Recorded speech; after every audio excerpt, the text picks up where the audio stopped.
Hey, what's up, everybody? Hope you guys have had a wonderful week. I'm back here again with another mixing tutorial. Today's tutorial is going to be on how to work with ad-lib tracks. So, an ad-lib track is when a rapper um, he records his top line and then he'll tell you he wants another take and he'll kind of bounce in and out, say like a hey or a what or like the same word, like filling in different parts of the track. Um, or it could just be like in this case in this song, he's building up into the hook part. So I kind of treated this vocal as like an effect. So I want to show you how to get that type of sound that I got with this record.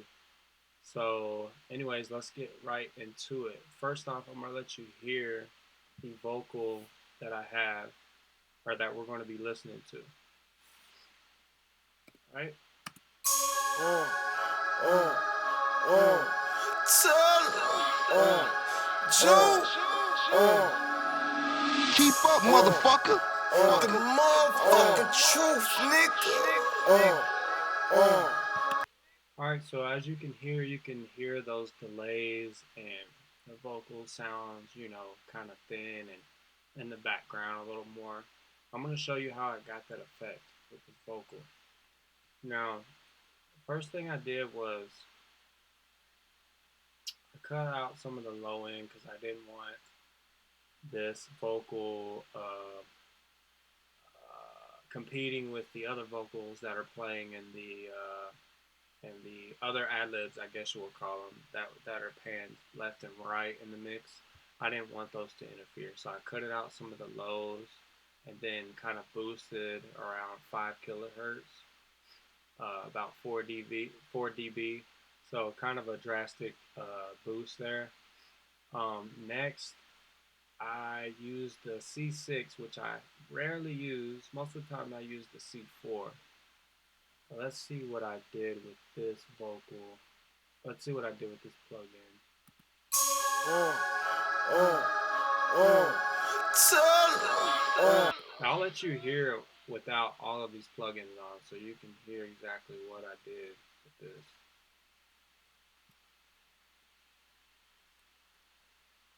This is just with the effects and with the delay and the reverb.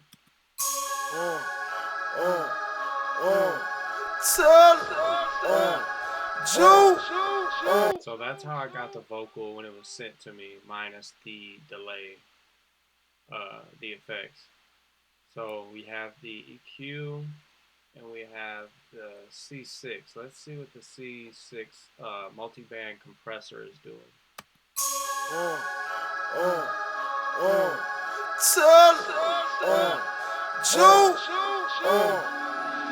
keep up, motherfucker.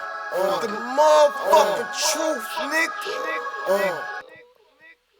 So it's kind of compressing some of the lows and kind of controlling the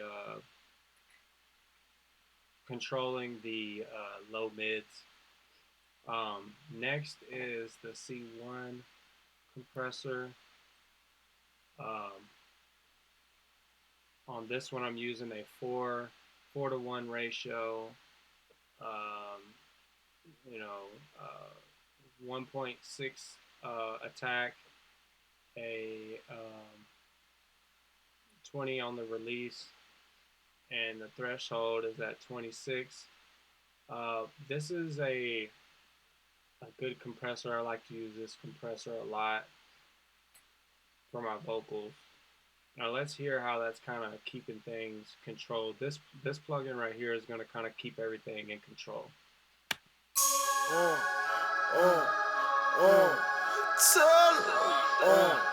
Joe. All right, let's hear it without it. Joe. All right, so you can hear how that's drastically compressing it, the vocal. Joe. It just sounds like it fits in the mix better.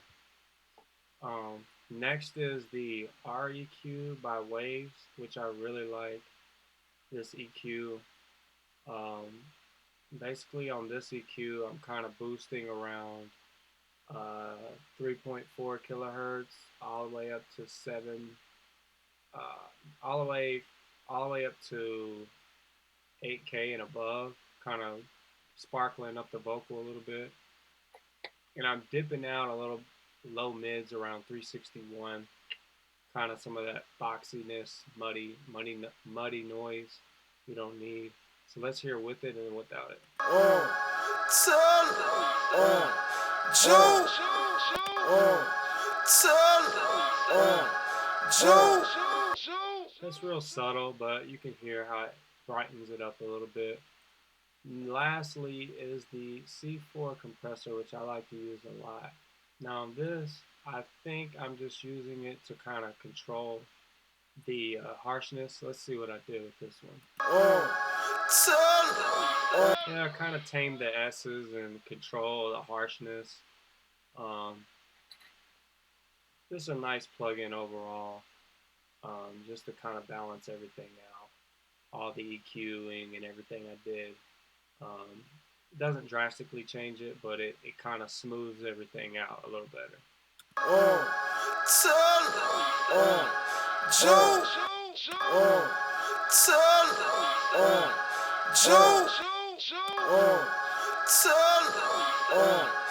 Joe. See how it's a lot smoother with the C4 in? I love that plugin. It's amazing. All right, so let's get to the effects. Now I use this reverb. Let's see what verb I'm using. Joe. Keep up, motherfucker.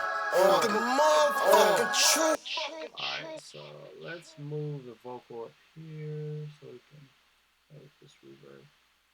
Alright, so I'm going to solo this up so you can hear what I'm doing here.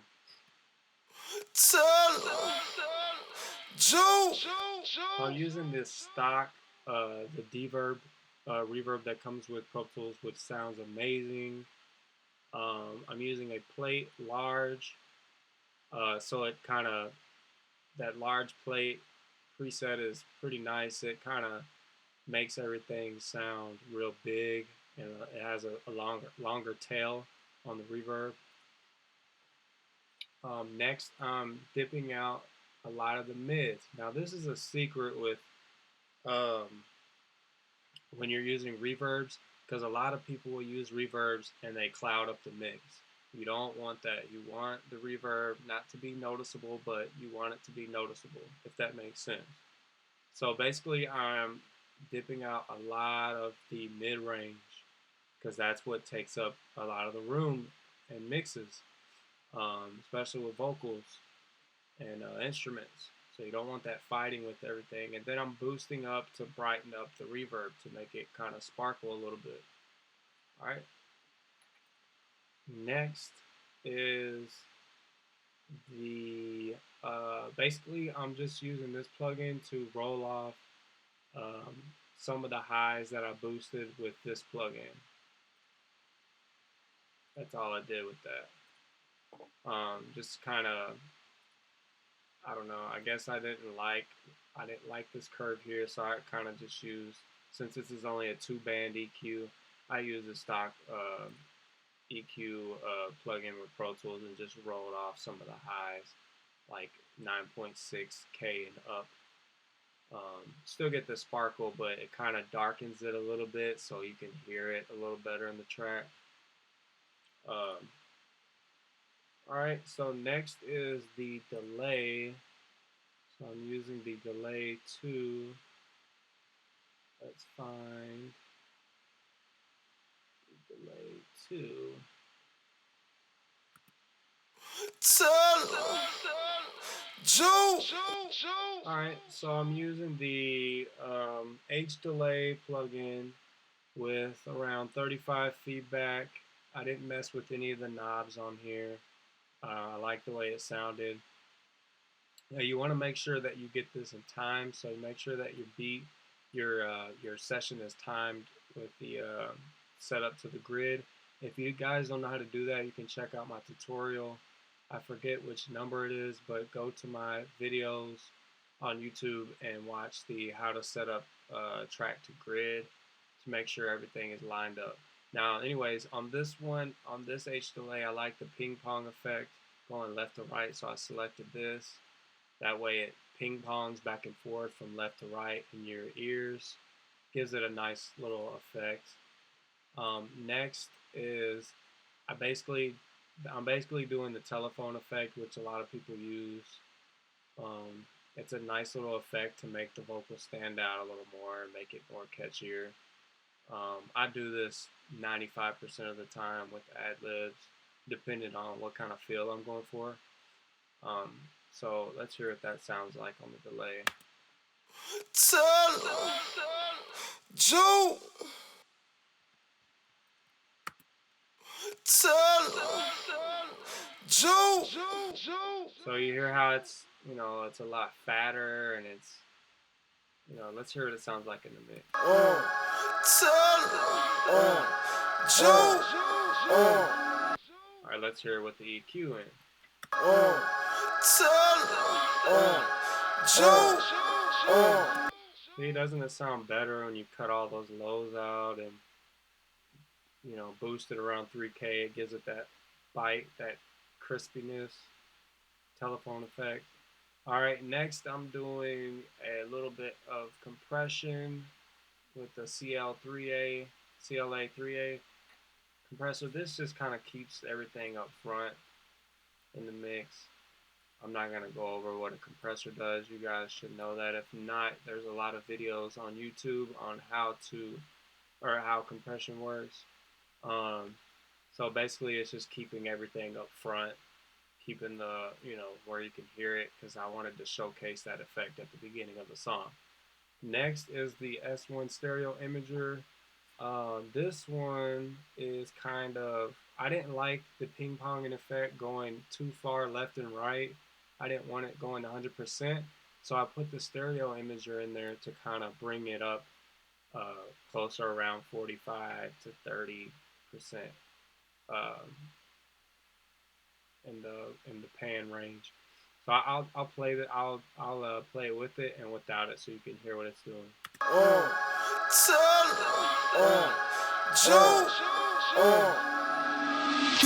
So yeah, as you can see, when I bypass the stereo imager, it widens it. I mean, the stereo image gets wider. I didn't really like that too much because it stood out too much to me. So I kind of use this stereo imager, and you can play with it and have it expand, as far as you want. But I like to, for the sake of this tutorial, I used it like this. And I mean, you can move this thing around and play with it.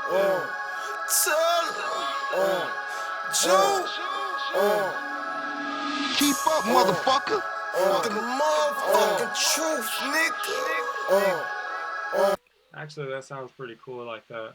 So, I mean, you can just play around with the imagers. They're pretty cool. I use them a lot on synths and stuff to kind of spread them out and widen your mix up and make it more interesting. Anyways, guys, that's been today's tutorial. I hope you guys learned a lot from this tutorial. Actually, sorry about that. I forgot there is one more plugin that I use. It's a Sans amp. I like to use this Sans amp. It comes with Pro Tools. This thing sounds amazing. It brings up on delays, I have it on this delay track, so it kind of gives the delays more color so you can hear them and stand out. You don't want to put too much on it, so you just kind of play with this level knob until you get it to where you like it. So let's play with this real quick.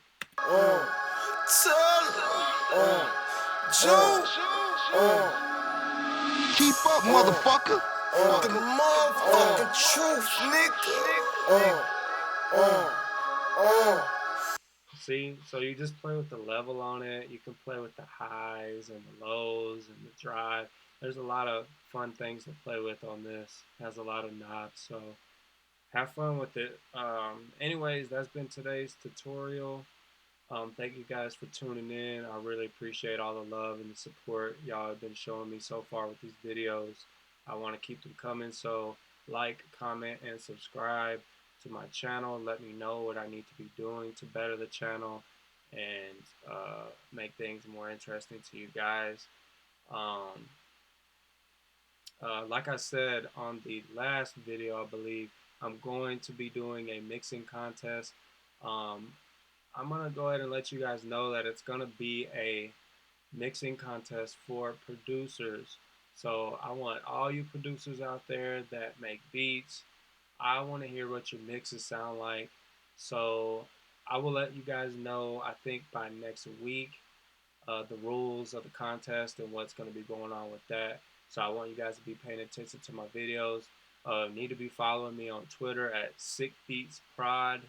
That's SickBeatsProd on Twitter. Add me on Facebook at Spencer Baird, and I'll add a link so you can click on that to my Facebook. Um, anyways, y'all, man, I appreciate all the love, and I will let you guys know more about that contest. So keep in touch, and I will see you guys later. Peace.